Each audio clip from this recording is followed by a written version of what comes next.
merci pour l'invitation, merci pour l'organisation de ces journées FITECO à laquelle ça fait plusieurs fois que je participe et je suis ravi de pouvoir être là, d'échanger. La journée d'hier était vraiment passionnante. J'espère que ça sera aussi, aussi intéressant et aussi riche aujourd'hui. Alors moi, ce que je voulais faire dans le temps très condensé dont on dispose, Oui, c'est de proposer une forme de lecture croisée entre, disons, l'œuvre de Bernard Stiegler et cette question sur laquelle j'ai travaillé ces dernières années, qui est celle des jeux vidéo. Alors, sous le chapeau des industries culturelles, c'est ça qui rejoint qui fait la jonction entre le questionnement. Alors, quand on fait ce genre de travail, on vise une forme de croisement. Et dans le croisement, on attend traditionnellement deux choses. C'est-à-dire, on peut attendre d'une part que les cadres théoriques qui sont ceux de l'œuvre de Bernard Stiegler puissent apporter un regard nouveau sur l'objet, en l'occurrence les jeux vidéo. Donc, qu'est-ce que ça fait que de regarder les jeux vidéo du point de vue de l'œuvre de Bernard Stiegler? Alors, en l'occurrence, j'ai relu Technique et Temps 2 et 3 hein, pour ce topo.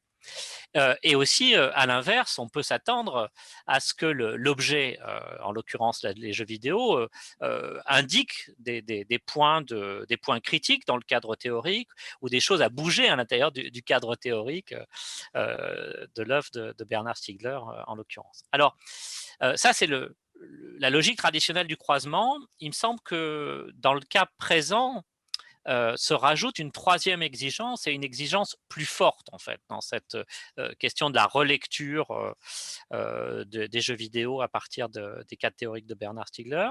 Une exigence plus forte parce qu'on doit prendre en compte la question dont on parle depuis hier, c'est-à-dire la question de la constitutivité technique de la subjectivité, de l'expérience humaine, des collectifs, etc., etc. Donc c'est la question, si je devais résumer tout ça en une seule question, je dirais s'il y a un cinéma de la conscience, comme il est dit dans Technique et Temps, est-ce qu'il y a un jeu vidéo de la conscience, c'est-à-dire quelle place est-ce qu'on peut faire, cette fois-ci au niveau transcendantal, comme disait Vincent Bombois hier, à ce type de technique, à ce type d'industrie culturelle que sont les jeux vidéo, quel rôle ça peut jouer dans la construction de la subjectivité contemporaine. Donc ça, c'est une question plus forte que la question du croisement. Alors à chaque fois, j'ai essayé de mettre des références vers d'autres articles. Ici, j'indique un article de Michael Crevoisier qui tentait une stratégie similaire, c'est-à-dire de dire on ne doit pas simplement considérer ces effets de croisement ou de frottement entre cadre théorique et jeux vidéo, mais poser la question de la dimension, alors disons transcendantale ou de conditions de possibilité de ce registre technique sur l'expérience, sur la subjectivité, sur la subjectivation. Alors, point suivant, une fois que j'ai dit ça, vous devez vous dire bon, bah, il va pas y avoir grand chose à croiser parce que des jeux vidéo, eh bien Bernard Stiegler, il n'en parle pas ou peu ou très peu, en moins dans la technique et le temps. J'ai relevé trois mentions de la réalité virtuelle dans Technique et temps 2. Il y a une mention directe, à ma connaissance, c'est la seule des jeux vidéo dans Technique et temps 3, et qui est complètement incidente, qui est à propos de la controverse autour du virtuel et du fait que les jeunes perdent tout contact avec la réalité ou perdraient tout contact avec la réalité, avec les jeux vidéo. Euh, voilà, et j'ai laissé la mention, je m'étends pas là-dessus. Donc, euh, en première approche, on pourrait dire, je vais proposer une sorte de lecture symptomale, c'est-à-dire, est-ce qu'on peut, à partir de l'absence des jeux vidéo, regarder la théorie des industries culturelles avec l'idée que peut-être il manque quelque chose s'il manque cet objet-là. Mais en fait, cette rencontre n'est pas totalement hors sol, puisqu'il existe des points de rencontre entre l'œuvre de Bernard Stiegler et les théories des jeux vidéo. On peut mentionner par exemple les travaux d'Elsa Boyer, qui s'est livré à ce genre de croisement, la thèse de Brice Roy, j'ai là aussi mis les références, qui était à l'UTC, qui a fait sa thèse avec François-David Seba, voilà, qui a travaillé sur justement l'usage des cas théoriques de Bernard Stiegler pour la théorie des jeux vidéo. Je pourrais dire aussi que dans les points de rencontre, eh bien, c'est à partir de ce travail sur les jeux vidéo que j'ai répondu aux dernières, ce que j'appelle commandes théoriques de Bernard Stiegler. Alors ça se présente sous la forme d'un mail qui te dit, enfin qui vous dit ou qui me dit, tu voudrais pas faire un topo là-dessus, sur ci ou sur ça, lors des différents événements qu'il organisait ou auxquels il participait. Donc les dernières présentations que j'avais faites avec lui pour lui. Vincent était présent aussi.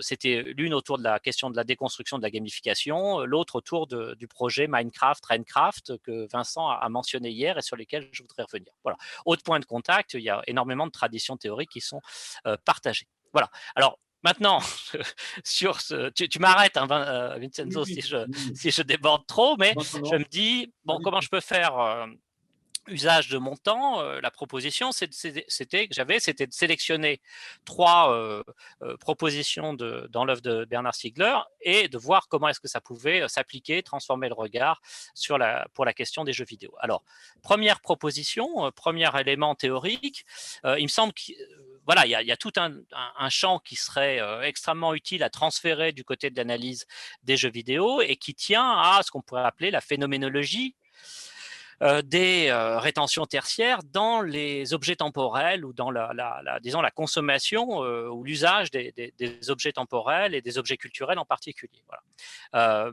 Alors, chez Bernard Stiegler, il y a plusieurs type d'analyse de ces objets temporels, en tout cas dans la technique et le temps, et notamment ce qu'il appelle les objets temporels industriels. Enfin, ça commence avec l'analyse de la mélodie chez Husserl.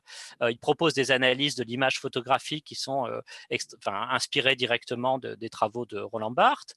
Et puis, il propose une analyse spécifique de la question du cinéma, en particulier avec cet exemple paradigmatique qui revient à plusieurs reprises, du film Intervista, dans laquelle, c'est ce qui est expliqué sur la slide, Anita Ekberg se revoit jouant dans la scène de la Fontaine de Trèves dans la Dolce Vita de Mastroianni, et ça produit dans l'analyse qu'en fait Bernard Stiegler tout un ensemble d'intrications entre le passé, le présent, les rétentions primaires, la conscience de flux, et les rétentions secondaires et les rétentions tertiaires. Donc on est en plein dans cette intrication des mémoires, du souvenir, de la technique, de la conscience de flux.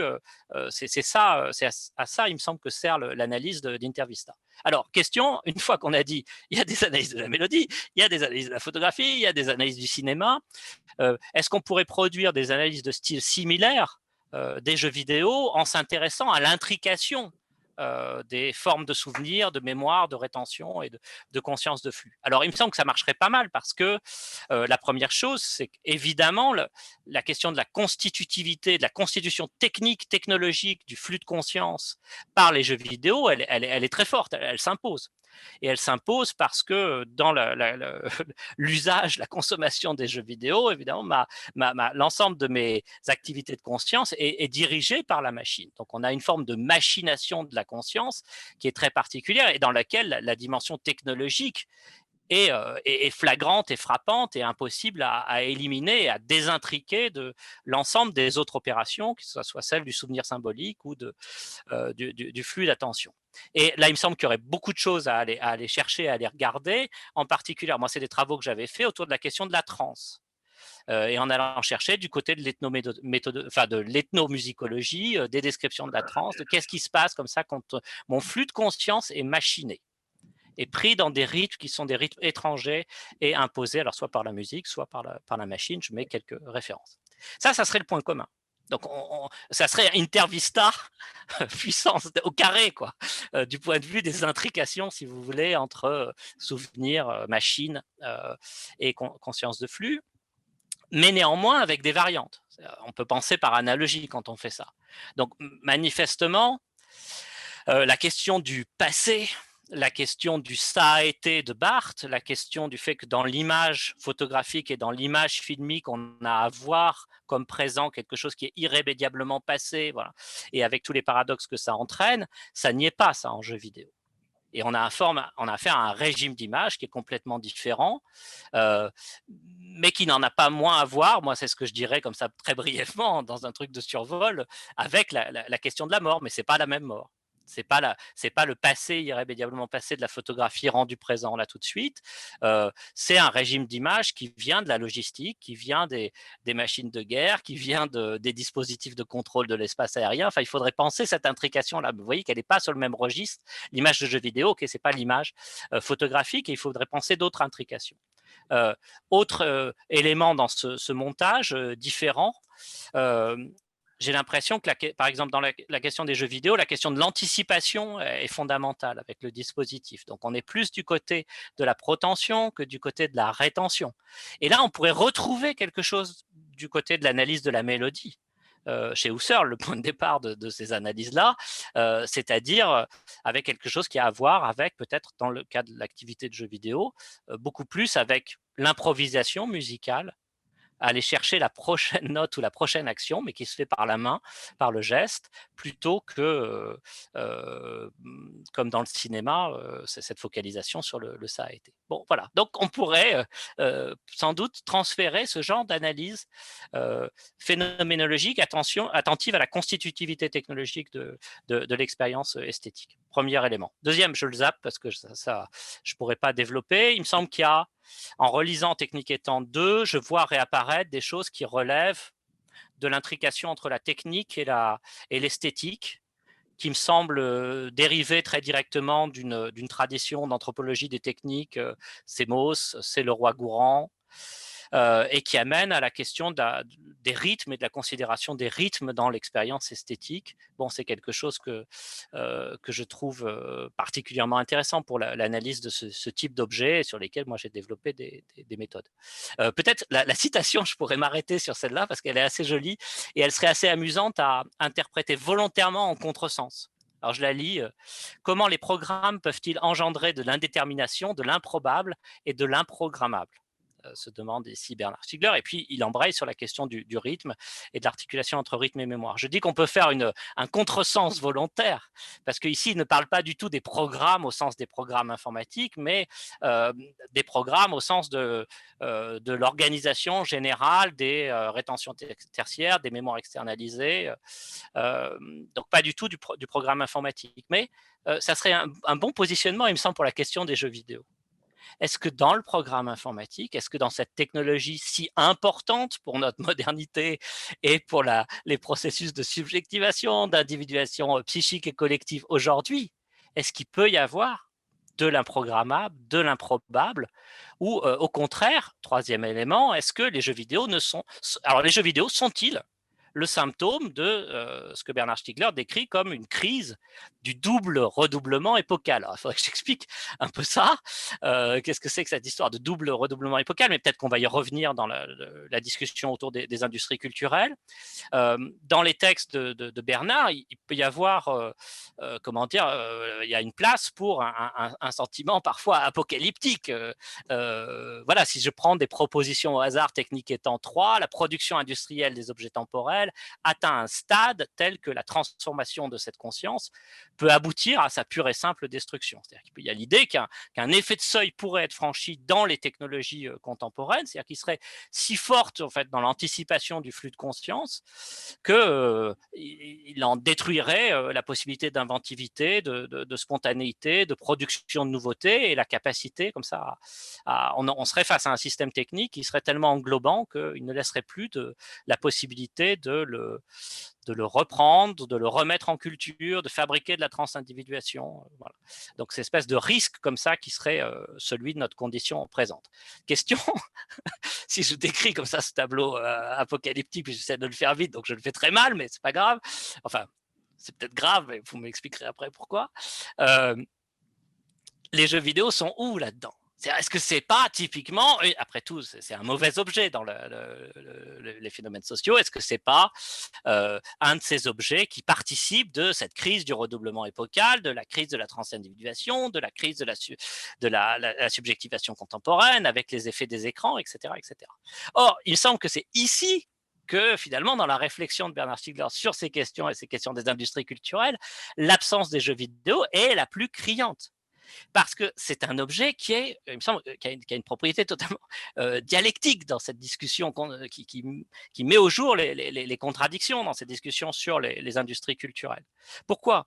Parce que si on le prend de manière extrêmement globale, les jeux vidéo, c'est donc une forme on pourrait dire, de détournement ludique de l'objet technique, l'informatique, l'ordinateur, qui est constitutif, alors là, de l'ensemble du système technique contemporain. Donc rien que ça en fait un objet intrigant. Ça remet cette fameuse part du jeu, et on peut l'analyser à partir de Winnicott, cette part du play, cette part de la libre activité, du libre jeu, dans le dispositif qui est celui de la machine administrative et de la mise en data du monde. Donc, on a un espace qui est directement un espace de jeu, de supplément, on pourrait dire, dans ce processus de la mise en data.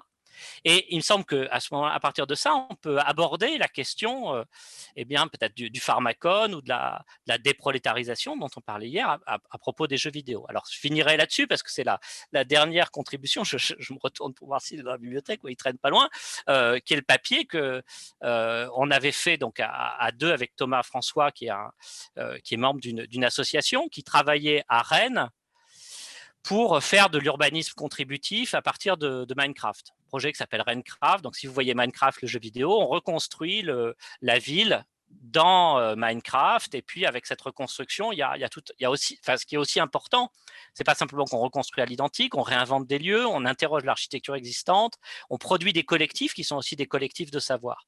Donc là, on était en plein dans un processus, si vous voulez, de déprolétarisation, de transindividuation, de production de savoir dans ces ateliers pour adolescents à partir de Minecraft, Renecraft. Donc voilà un moment où là, on est dans cette dimension pharmacologique du jeu vidéo.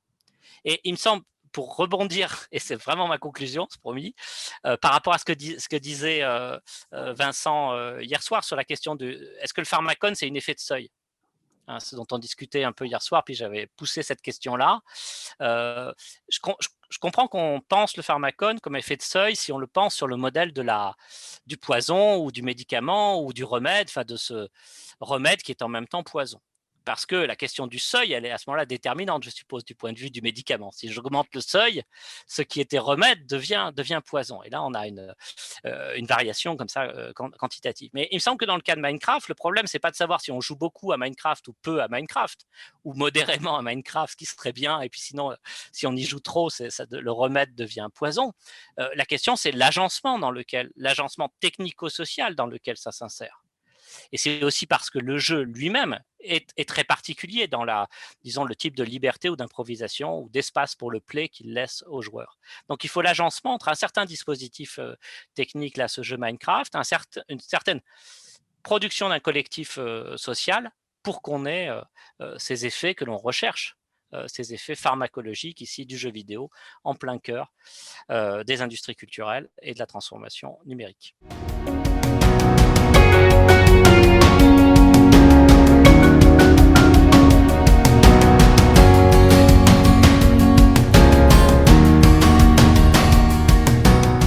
Oui, merci beaucoup et merci donc merci beaucoup à Vincenzo Raimondi et à Florent Levillain pour l'organisation de ce séminaire FITECO. Merci aussi beaucoup à toute l'équipe de l'UTC et du CRED pour leur accueil l'année dernière. Donc voilà, je tenais à profiter de cette occasion pour les remercier, en particulier Charles Lenay et puis Pinard Declercq.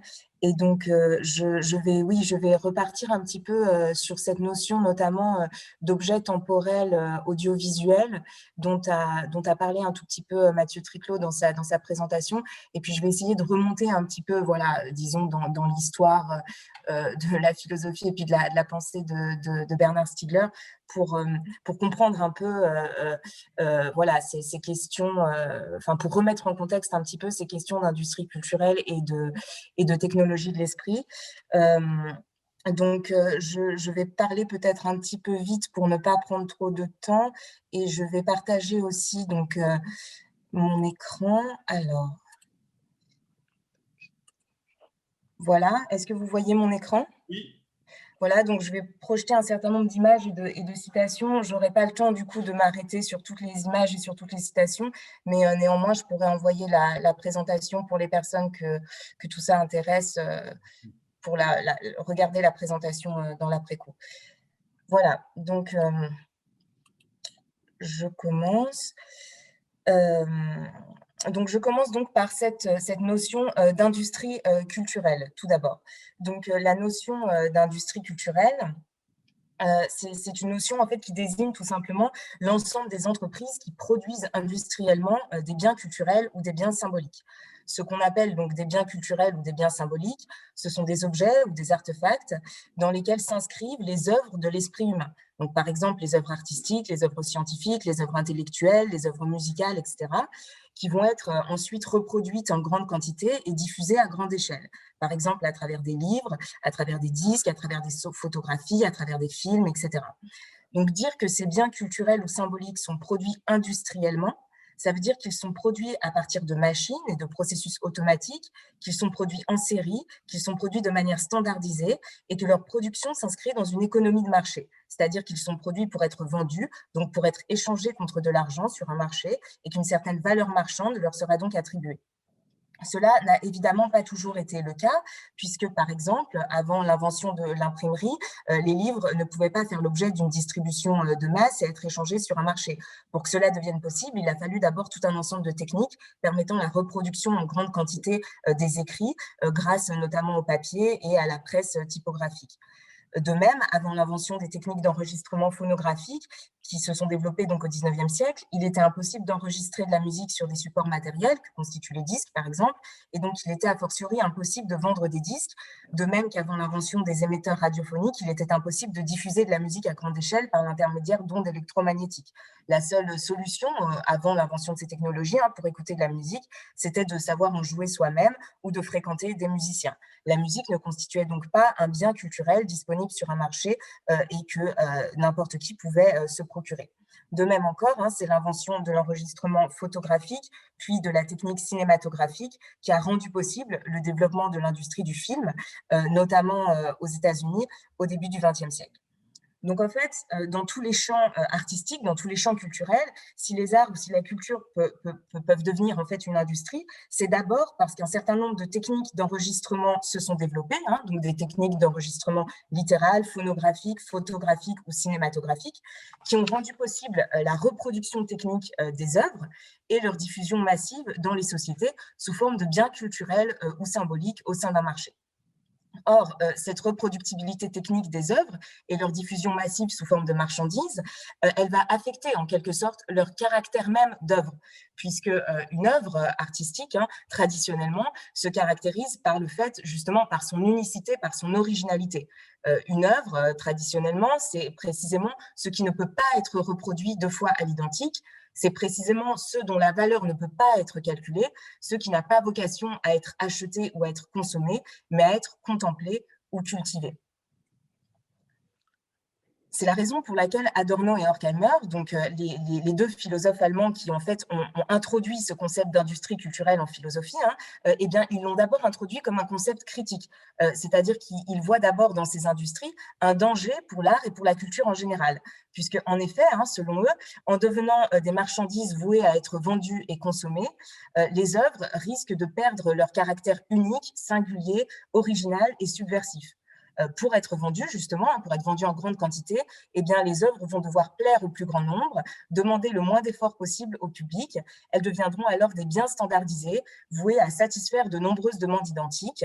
Et au lieu de faire penser les spectateurs, au lieu de transformer leur vision du monde, eh bien, au lieu de les déranger, même peut-être de les perturber, elles serviront au contraire à les divertir, c'est-à-dire, selon Adorno et Horkheimer, à détourner leurs attentions des vrais problèmes en les immergeant dans des univers fantasmatiques et en exploitant leur penchant régressif.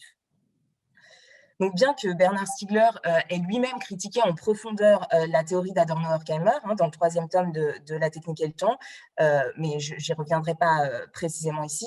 En tout cas, donc, bien qu'il ait effectivement critiqué cette théorie pour des raisons très fondamentales, néanmoins, il ne me semble pas faux pour autant de dire qu'une certaine dimension de sa pensée s'inscrit quand même dans cette lignée de la critique des industries culturelles initiée par Adorno et Horkheimer et par donc l'école de Francfort. Cette critique des industries culturelles chez Bernard Stiegler, elle ne se manifestera plus forcément comme chez les deux auteurs que j'ai mentionnés auparavant, à travers une critique de la radio et du cinéma, mais plus spécifiquement à travers une étude des enjeux sociopolitiques, esthétiques et phénoménologiques du cinéma et de la télévision. Une comparaison qui peut être un peu éclairante à ce sujet, hein, c'est que donc en 1964, hein, Adorno, dans son article qui s'appelle «L'industrie culturelle», va commenter les propos cyniques des producteurs de films américains qui affirment tenir compte du niveau intellectuel d'un enfant de 11 ans lorsqu'ils produisent des films grand public.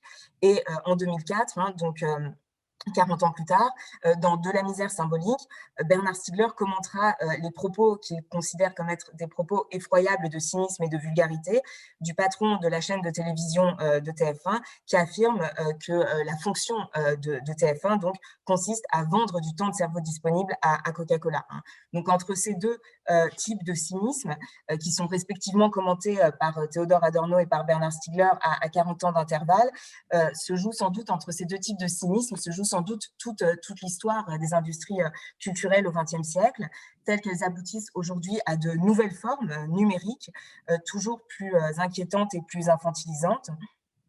Effectivement, hein, aux deux cynismes évoqués précédemment, il faudrait sans doute ajouter aujourd'hui le cynisme des concepteurs d'applications comme Candy Crush, qui rendent addicts leurs utilisateurs en exploitant les mécanismes de sécrétion dopaminergique dans le cerveau à travers des jeux dont le fonctionnement se base sur l'étude du comportement réflexe des rats et qui requièrent sans doute le niveau intellectuel d'un enfant de 3 ou 4 ans. Donc, quoi qu'il en soit, Bernard Stiegler va donc poursuivre d'une certaine manière la critique des industries culturelles formulée par Adorno-Horkheimer, tout en la déplaçant, donc en la déplaçant théoriquement d'une part, et puis en l'appliquant à de nouveaux objets, notamment donc le cinéma, mais aussi la télévision et les technologies numériques.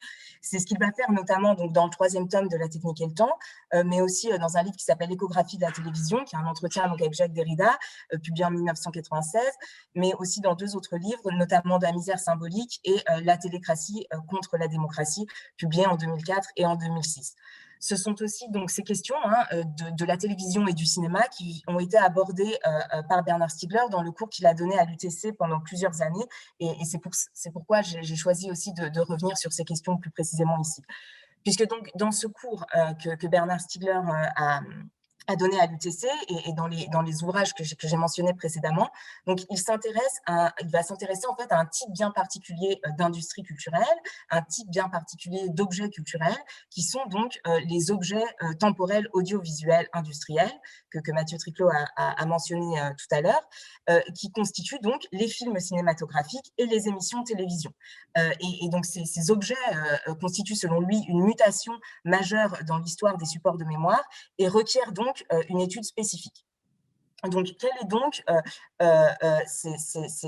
en fait les spécificités, disons, de ces objets-là, de ces objets temporels audiovisuels qui sont aujourd'hui à peu près partout, hein, non seulement dans les téléviseurs, mais aussi sur les écrans des ordinateurs, évidemment, et les écrans des smartphones. Alors, tout d'abord, pour le dire très simplement, hein, comme son nom l'indique, la spécificité d'un objet temporel, c'est tout simplement de s'écouler dans le temps, de constituer une certaine durée, un certain passage, un écoulement.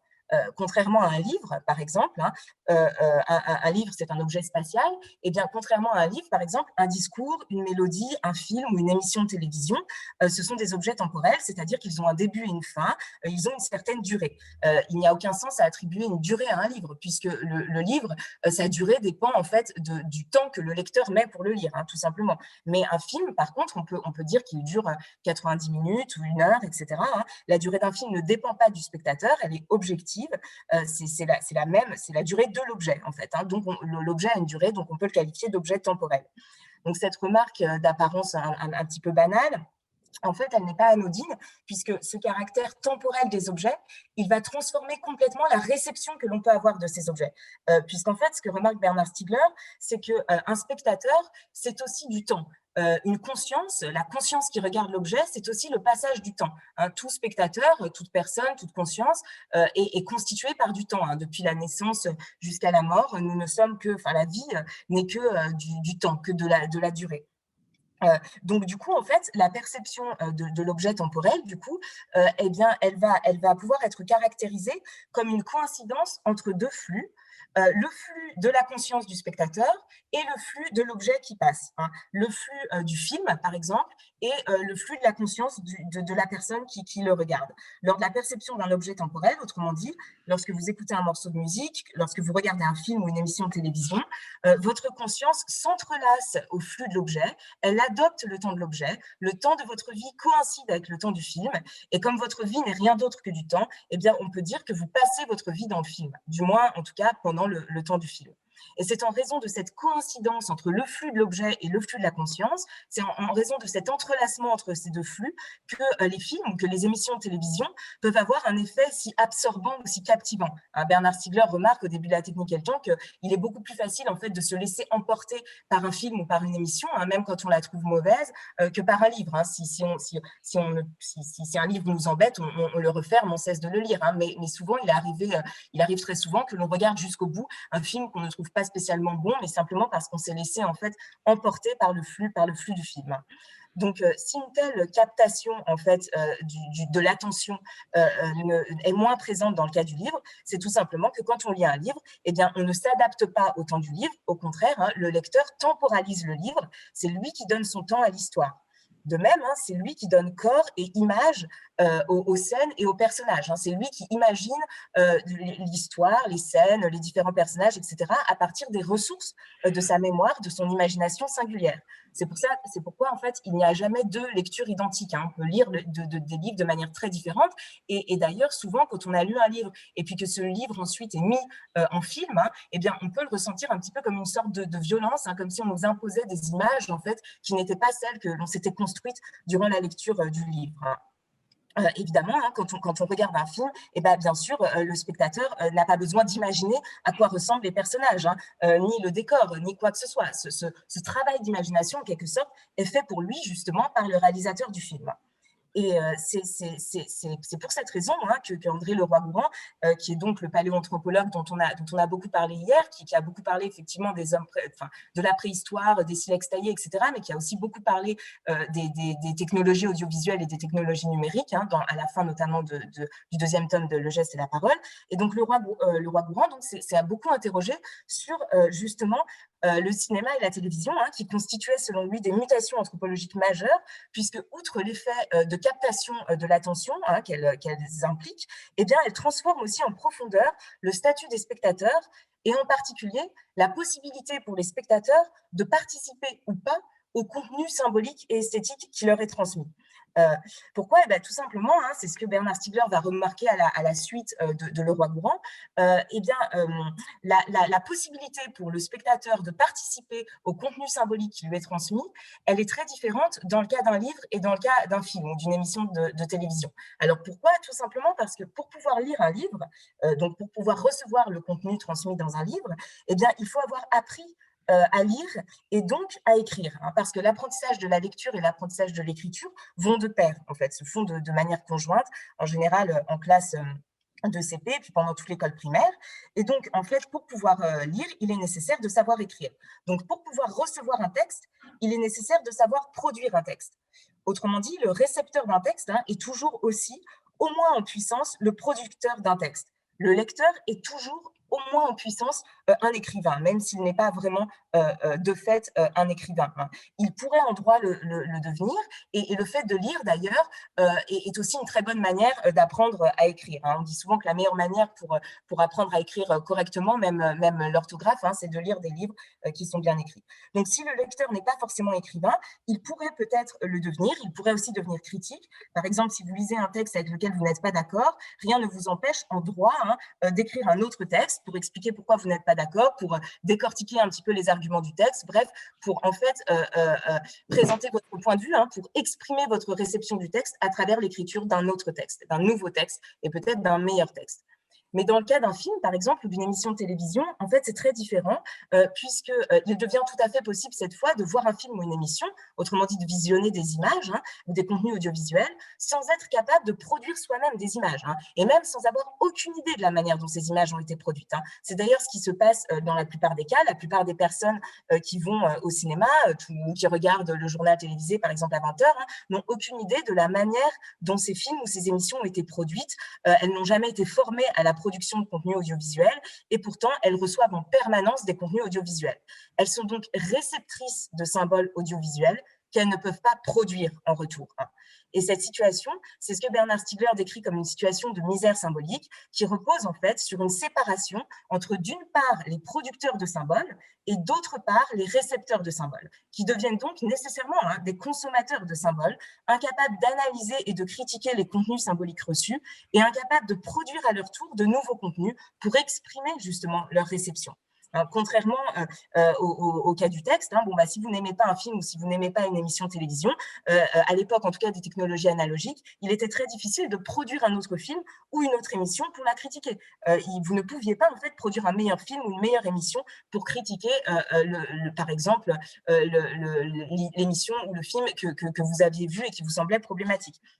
Alors, certains pouvaient le faire. Par exemple, c'est ce que fait François Truffaut dans un film qui s'appelle Fahrenheit 451, dans lequel il va critiquer en fait le pouvoir de la télévision. Il va mettre en scène une société où les livres ont été interdits, remplacés par des émissions de télé-réalité en quelque sorte, ou des jeux télévisés.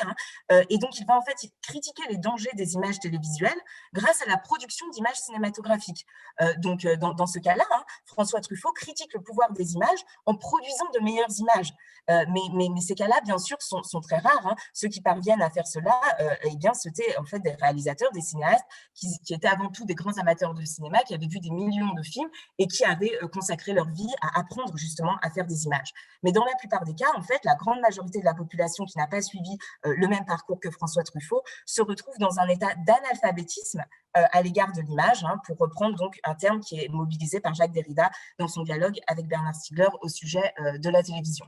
Donc, pour finir, tout simplement, rapidement, si le développement des technologies numériques avait pu apparaître à l'origine à Bernard Stiegler comme une promesse, c'est que les technologies numériques contenaient en puissance, selon lui, la possibilité de renverser une telle situation en dépassant justement cette frontière, cette séparation entre les producteurs de symboles d'un côté et les récepteurs de symboles de l'autre, en permettant donc aux récepteurs de contenu audiovisuel de devenir eux-mêmes des producteurs de contenu audiovisuel, puisque bien évidemment la diffusion des ordinateurs puis des smartphones a rendu accessible au grand public toutes sortes de technologies audiovisuelles numériques qui restaient réservées à des professionnels au temps de l'analogique, et donc il est aujourd'hui possible de faire des films, des photographies, etc., avec un smartphone, puis même de les publier sur des plateformes, etc. Donc, en fait, les technologies numériques avaient cette potentialité-là au départ, selon Bernard Stiegler, surtout parce qu'elles devaient rendre possible aussi une analyse critique des contenus audiovisuels, cinématographiques ou télévisuels, à travers notamment des logiciels qui permettent de décomposer les flux des images et des sons en différents plans, de mettre au jour les techniques de cadrage, de montage et toutes les manipulations qui ont rendu possible la fabrication des images. Donc, ça, vous voyez dans la présentation ligne de temps, donc il y a un logiciel sur lequel a beaucoup travaillé Bernard Stiegler et que Vincent Puig a présenté aussi hier. Donc, de même, en fait, que l'écriture avait rendu possible la spatialisation du flux du discours et grâce à cette spatialisation, son analyse savante ou critique, puisque lorsque j'écoute un discours, je suis pris dans le flux du discours, donc je ne peux pas l'analyser, ni le critiquer, ni le penser en fait. Mais le fait de pouvoir l'écrire, ça me permet de pouvoir le visualiser, de pouvoir comparer le début, la fin, de pouvoir analyser, etc. Donc ça rend possible l'écriture, grâce à la spatialisation, va rendre possible une analyse savante et critique du discours. Et bien de même ici, les technologies numériques devaient pouvoir rendre possible la spatialisation des flux audiovisuels et une analyse savante et critique des images. C'est à cela que devait servir, par exemple, donc, ce logiciel ligne de temps, qui permettait l'analyse des films, mais il devait aussi permettre l'analyse en fait des cours en ligne, en permettant par exemple aux étudiants donc de revenir après coup sur l'enregistrement du cours, de la noter, d'identifier des moments de compréhension ou d'incompréhension, d'accord et de désaccord, et finalement d'engager entre eux des débats, des discussions, des controverses à propos du cours, ou bien encore tout simplement, et il devait leur permettre de sélectionner des morceaux du cours à partir duquel vous allez pouvoir remonter le cours de manière différente pour faire un résumé par exemple, en ne gardant gardons que les meilleurs morceaux, etc. etc. Hein. On pourrait imaginer, par exemple, qu'à l'issue de ce séminaire, en utilisant ce type de logiciel, les étudiants fassent des sortes de bandes-annonces ou de résumés du séminaire, qui est lui-même un objet temporel audiovisuel, hein, puisqu'on est enregistré en ligne en ce moment-là, hein, et que du coup, en fait, c'est grâce à leur sélection, grâce à ces enregistrements, eh bien, les étudiants montent de nouvelles versions, en quelque sorte, du séminaire qui seraient propres à leurs interprétations singulières, hein, en fonction de ses intérêts, en fonction de ses questionnements. Eh bien, chaque étudiant ne sélectionnerait pas les mêmes passages, évidemment. Hein. Et donc, les technologies numériques, lorsqu'elles sont transformées ainsi et employées ainsi, elles peuvent devenir, selon Bernard Stiegler, des technologies de l'esprit qui permettent une réception critique des contenus reçus, hein, qui est fondée sur des processus d'analyse, de réflexion, d'interprétation, et non plus seulement sur la captation des attentions et l'exploitation des pulsions, comme c'est aujourd'hui le cas dans de nombreuses applications numériques. Donc voilà, je terminerai juste en disant qu'à l'heure du téléenseignement, alors qu'aujourd'hui le recours aux technologies numériques dans le champ de l'école et de l'université s'impose à peu près partout, il me semble vraiment très nécessaire justement de relire les textes de Bernard Stiegler à ce sujet et de réécouter aussi le cours qu'il avait donné à l'UTC pendant de nombreuses années. Je veux bien intervenir. Bonjour. Alors, bien sûr, je vous laisse la parole. Bonjour. Je voudrais dire deux choses. La première sur le syntagme « les industries culturelles ». Anna Lombert nous a montré l'édition du livre d'Adorno aux éditions Alia. Et le titre est « Kulturindustrie ». Et c'est le titre qui a été gardé par les éditions Alia. En fait, Kulturindustrie, ça ne veut pas dire industrie culturelle.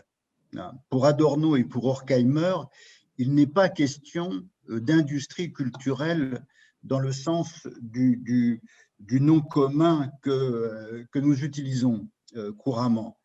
Il est question de la Kulturindustrie, du devenir industrie de la culture. C'est ça ce que ça veut dire. Leur livre porte sur quelque chose qui devrait être traduit comme le devenir industrie de la culture. Alors là, c'est quelque chose qui comprend des critiques qui étaient inacceptables en général, considérées comme conservatrices. Le mot « les industries culturelles » a, dans l'horizon politique français, une origine extrêmement précise.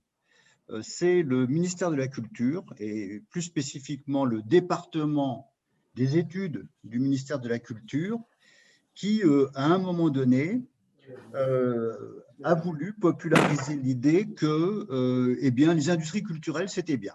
Bon, c'était d'ailleurs au moment où il y avait cette campagne où on voyait Gérard Philippe qui mangeait un livre. Enfin, c'est déjà assez ancien. Et là, on s'est mis à utiliser le mot « les industries culturelles ». Stiegler, par rapport à ça, a eu au début une position qui était une position tout à fait réticente par rapport à Adorno et par rapport à Horkheimer. Il n'était pas du tout sur la même longueur d'onde. Il y a même des passages de Stiegler au début qui visent ce type de conservatisme. Il a repris aussi bien l'école de Francfort que les situationnistes ou d'autres tendances. Dans un deuxième temps, il l'a dit d'ailleurs assez explicitement, ce qui lui allait chez Adorno et chez Horkheimer, c'était les allusions à Freud. Hein. En fait, lui, la critique qu'il faisait des processus de sublimation. Mais ce qui ne lui allait pas, c'était la vision qu'ils avaient de la technologie. Et il a dit explicitement que Adorno et Horkheimer n'avaient rien compris à la technique. Et donc, il y avait un problème par rapport à ça. ça, c'est un petit peu pour le cadre général. Ensuite, par rapport à l'objet vidéo, à l'émission de télévision ou au film, comparé avec le livre.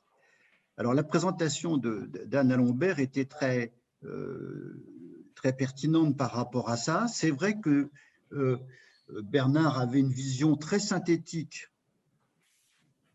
de ces une comparaison, si j'ose dire, très synthétique du texte et du livre par rapport à l'image et au cinéma et à la télévision, qui consistait à dire les temps du lecteur et les temps de celui qui regarde et qui écoute ne sont pas les mêmes, puisque on a un temps qui est un temps en quelque sorte différent, qui est un temps plus puissant parce qu'on est formé à la lecture, alors qu'on n'est pas formé au cinéma et à l'audiovisuel. Et donc, l'échange grammatologique entre le livre et le lecteur est beaucoup plus puissant que dans le cas de l'audiovisuel. Alors, ceci dit, une fois qu'on a dit cela, il s'est trouvé devant une difficulté. La difficulté, c'était que lui pensait que le numérique, il était un grand adepte de la théorie de la convergence, et il pensait que le numérique permettait de discrétiser le flux audiovisuel. Bon, et ça, c'est digne de temps. Et c'est ce qu'il a proposé à l'INA. L'endroit où il a d'abord travaillé là-dessus, c'était lorsqu'il était à l'INA. C'est une proposition industrielle qu'il faisait à l'INA. Et puis ensuite, il a travaillé avec l'équipe de l'IRI sur ligne de temps. Donc, son prédécesseur était quelqu'un qui croyait surtout à l'image en 3 dimensions. C'était quelqu'un qui avait parié là-dessus et qui avait voulu emmener l'INA dans cette direction. Et Bernard a dit, c'est une erreur, c'est une impasse, et il faut discrétiser en se servant du numérique, aussi bien pour que le téléspectateur puisse se faire ses propres programmes adaptés à… Bon. Et de cette façon-là, on va rétablir une forme de littératie, si j'ose dire, de littératie audiovisuelle du téléspectateur, qui va pouvoir regarder comment c'est faire, recomposer, décomposer, faire de nouveaux programmes, etc.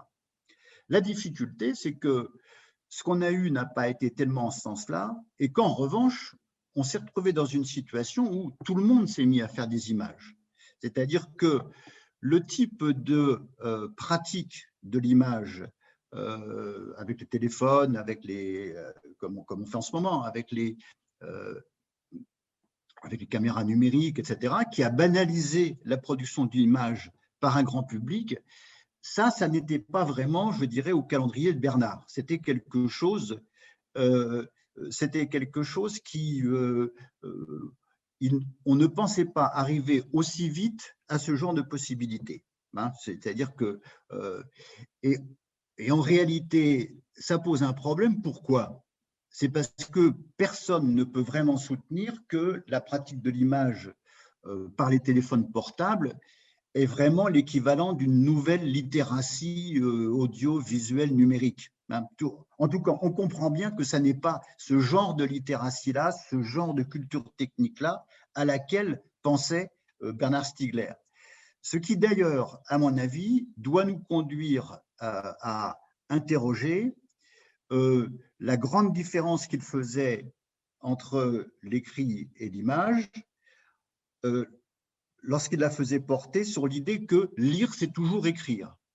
Puisque pour lui, la supériorité du couple lecture-texte sur voir, écouter et l'audiovisuel, c'était que lire, c'est toujours écrire. Il a été très loin en ce sens-là, et c'était par l'écriture que se faisait la littératie. Bon, ce n'est pas tout à fait vrai. Pendant des siècles et des siècles, beaucoup de gens apprenaient à lire et ils ne savaient pas écrire. Ils avaient quand même une certaine littératie. Bon. Et il y avait des formes de technologie de lecture, des échanges symboliques, du deal grammatologique qui se faisait, qui ne passait pas forcément par cette écriture de la lecture. Alors certes, il était complètement fidèle à Derrida en disant ça. mais je pense que c'est quelque chose qu'il faut interroger. Donc, je pense que c'est pas un double redoublement, mais il y a un double problème. Il y a le problème que l'idée de produire, l'idée de créer ne s'est pas vraiment avérée le bon critère, hein.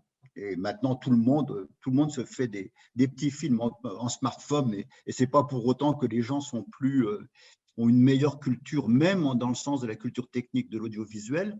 Et deuxièmement, le fait de mettre l'écriture, qui est tout à fait nécessaire, mais de faire de l'écriture le critère, et donc de la création le critère, je pense que c'est quelque chose qui doit aussi être discuté, en particulier dans les perspectives de technique de soi. Merci beaucoup. Merci Alain. Est-ce que Anne, Mathieu, vous voulez peut-être rebondir? Je vais essayer de rebondir peut-être très rapidement, mais à moins que Mathieu veuille dire…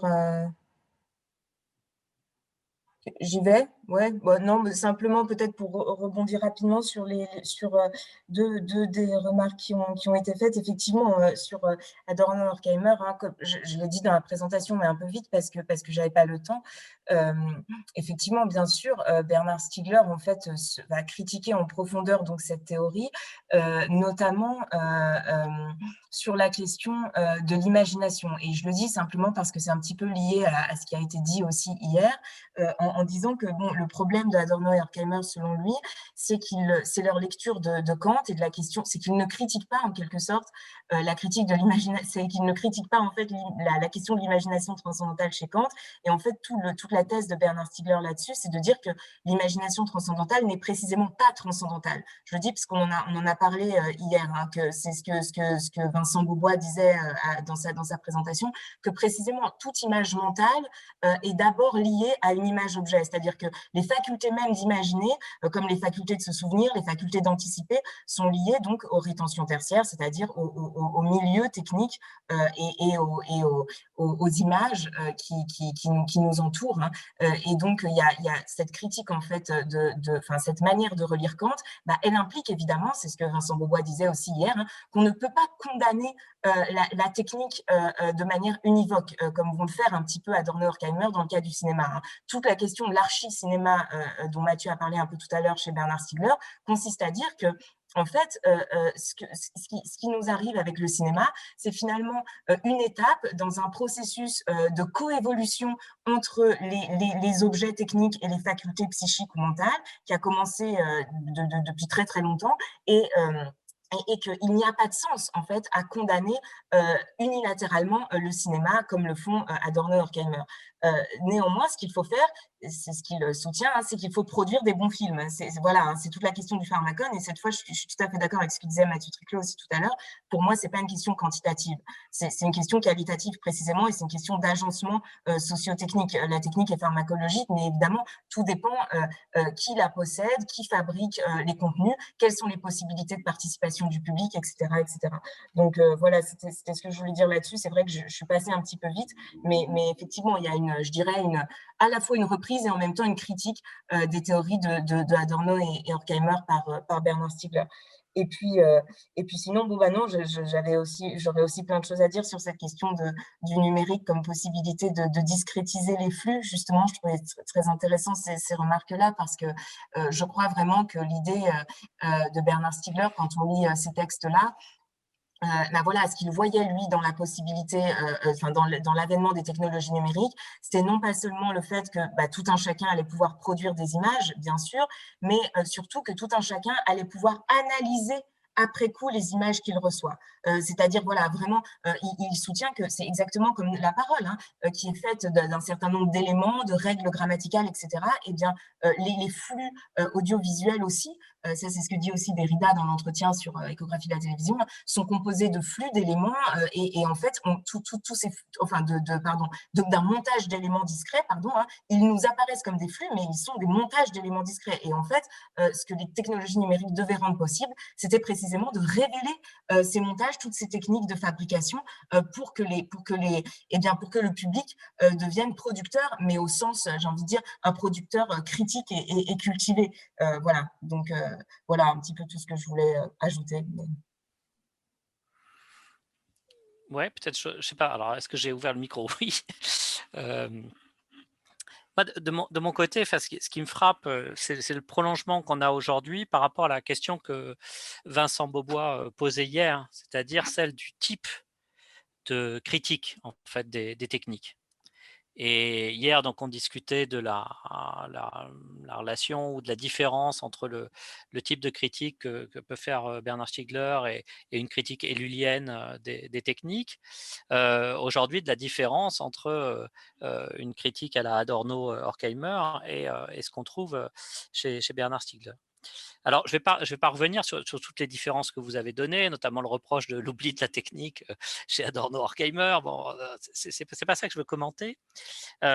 C'est peut-être, enfin, il me semble que ce dont on pourrait discuter aussi, dans ce type de critique qui est extrêmement englobante en fait des techniques, c'est le point de départ. Et jusqu'où est-ce que peut nous mener une critique qui se construit à partir d'une logique de phénoménologie en fait des dispositifs techniques ou des objets audiovisuels industriels, ce qui était le cours donné à l'UTC. Ce que je veux dire simplement, c'est que hier, on a dit, par rapport à la critique élulienne qui prend en bloc la question de la technique, on doit regarder des agencements sociotechniques et leurs effets pharmacologiques, prolétarisation, déprolétarisation, etc. Du côté des industries culturelles ou des objets temporels, audiovisuels, industriels, etc., il me semble qu'on retrouve, enfin, de mon point de vue, un problème similaire. C'est-à-dire, je me demande jusqu'où peut nous mener une analyse qui est faite en termes de phénoménologie des dispositifs et en partant du dispositif. Et est-ce qu'on n'a pas parfois un effet de grossissement qui est problématique?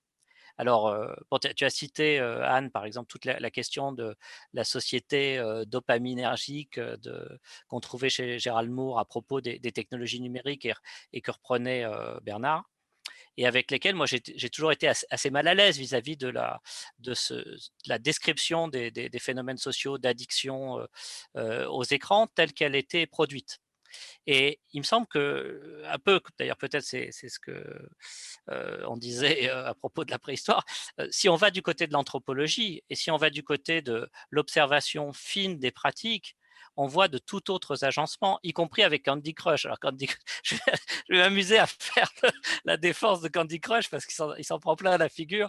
Ce jeu, Anne, tu as tapé dessus, hier Vincent aussi. Donc voilà, et qu'est-ce qui se passe quand on regarde la manière dont il est utilisé dans les rythmes quotidiens, voilà, dans l'usage, on voit des choses beaucoup plus, comment dire, beaucoup plus fines et qui me semblent pas prédictibles ou prévisibles à partir de l'analyse de dispositifs uniquement. Donc moi, c'est peut-être le questionnement que je vous transmets là. Est-ce que voilà, je reste sur cette question finalement, quel est le style de critique et comment est-ce que ça peut s'articuler à un souci comme ça anthropologique, d'études des usages et des agencements précis. Ouais, je ne sais pas si je peux répondre. Non, désolé. Bon, tiens, Il est déjà 46, on a prévu une pause vers 50. Une réponse peut-être d'Alain?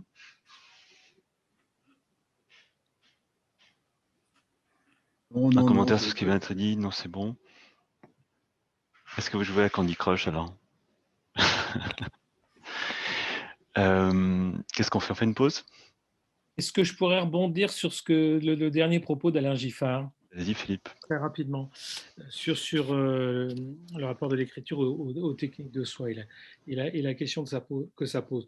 Je pense que pour sortir du rapport producteur-consommateur, et même à travers l'écriture, c'est ni en écrivant ni en filmant qu'on va avoir une pratique individuante et transindividuelle, mais c'est pas un travail d'écriture, c'est un travail sur l'écriture. C'est-à-dire sur le rapport de transformation que peut impliquer l'écriture, et du sujet et de celui à qui va être transmis le texte. Parce que qu'est-ce qui va se passer quand on filme avec le smartphone? En fait, on reproduit la distinction producteur-consommateur et on imite. Il y a une imitation du filmage tel qu'il est industriellement produit. C'est un travail sur ce qu'est filmé, comme sur ce qu'est écrire, qui est d'ailleurs la vraie écriture. qui va déprolétariser celui qui est des consommateurs. Le smartphone n'a pas libéré les gens de... Enfin, on n'a pas fait des producteurs d'images intelligentes. Oui, je suis bien d'accord avec ça. C'est-à-dire que le problème de poser l'écriture par rapport à la lecture, ou cette capacité à démonter le numérique ou produire du numérique par rapport à être un spectateur, disons passif, doit être qualifié d'une certaine manière. Et je suis tout à fait d'accord sur le fait que cette qualification, c'est quelque chose qui va du côté de la culture de soi. C'est d'ailleurs ce que je dirais tout à l'heure, un des problèmes que j'ai eu à un moment donné avec certains énoncés de Bernard Stiegler par rapport à ça. C'est difficile, mais sinon, on court d'ailleurs au risque qu'on dit de prendre le fait de se servir de son téléphone portable comme une écriture audiovisuelle correspond la théorie des pratiques culturelles qui a été produite à un moment où on voulait aussi légitimer les industries culturelles et en quelque sorte mettre sous la table la critique de la culture-industrie. On a sorti les pratiques culturelles, c'était une déformation de ce qu'avait dit De Certeau, mais c'était l'idée que de toute façon, quel que soit ce qui sortait des industries culturelles, quels que soient les dispositifs, si vous me passez l'expression, même quand c'était une affreuse daube, le public avait quand même la possibilité, par ses pratiques, de faire quelque chose qui était différent et qui était… Bon. Et c'est ça le fondement de la théorie des pratiques. Donc je crois qu'il y a à faire une critique aujourd'hui beaucoup plus vive qu'à l'époque de la notion presque d'activité par rapport à la passivité. Et le numérique est le régime des pseudo-activités. C'est le règne du pseudo-activisme. Ce n'est pas des gens qui sont couchés et vautrés, passifs à recevoir les choses.